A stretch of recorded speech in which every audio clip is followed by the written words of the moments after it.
కూడా ఈరోజు కార్యక్రమం క్యాలెండర్ డిజైన్ చేయడం, అదేవిధంగా దీనికి సంబంధించి కూడా అన్ని జిల్లాల నుంచి కూడా పాల్గొంటున్న అందరికి కూడా స్వాగతం చెప్తూ, అదేవిధంగా గౌరవనీయులు టీటీడీ బోర్డు సభ్యులు సోదరులు భానుప్రకాష్ రెడ్డి గారు, అదేవిధంగా zonal coordinator media Sridhar Varma గారు, అధికారులకు, ఇక్కడ విచ్చేసిన అందరు కూడా తల్లిదండ్రులకు కానీ ఎవరైతే ఈ పోటీల్లో పాల్గొనే వారికి సంబంధించిన శిక్షణ ఇచ్చిన ఎవరైతే గురువులు ఉన్నారో వాళ్ళకి కానీ,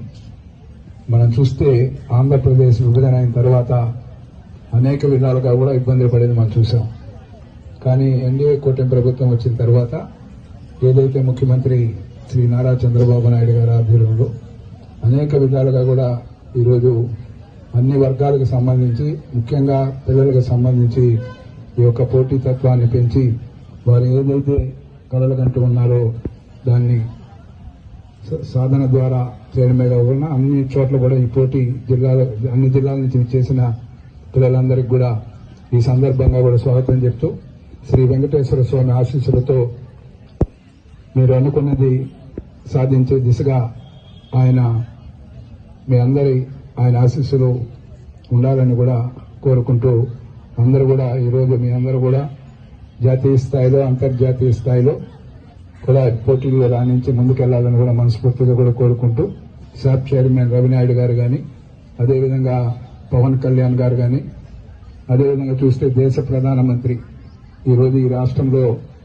విభజన అయిన తర్వాతే కాకుండా గత ప్రభుత్వం తర్వాత ఈ రాష్ట్రంలో అన్ని వ్యవస్థలు కూడా ఏ విధంగా ధ్వంసమయ్యాయో మనం చూస్తూ ఉన్నాం. వాటిని అన్నింటినీ కూడా ఈరోజు అంచెలంచెలుగా కూడా ధ్వంసమైన వ్యవస్థలన్నింటినీ కూడా ఎన్డీఏ కూటమి ప్రభుత్వం ఈరోజు అన్ని కూడా సరి చేసుకుంటూ ఈరోజు అన్ని వర్గాల విద్య కానీ,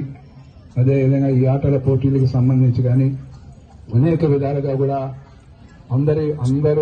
అందరి కుటుంబాలు కూడా సుఖ సంతోషాలు వెల్లివిరాలనే ఒక ధ్యేయంతో ఈ పొద్దు ప్రభుత్వం పనిచేస్తూ ఉంది. ఆ సందర్భంగా అన్ని వర్గాల ప్రజలు కూడా, ఎస్సీలు కావచ్చు, ఎస్టీలు కావచ్చు, బీసీలు కావచ్చు, మైనార్టీలు కావచ్చు, అగ్రవర్ణాల్లో ఉండే పేదలు కావచ్చు, అందరి యొక్క సంక్షేమమే దిశగా ఈరోజు ప్రభుత్వం పనిచేస్తూ ఉంది. ఇంకా కూడా ఇలాంటి కార్యక్రమాలు ఈ ప్రాంతం అంతా కూడా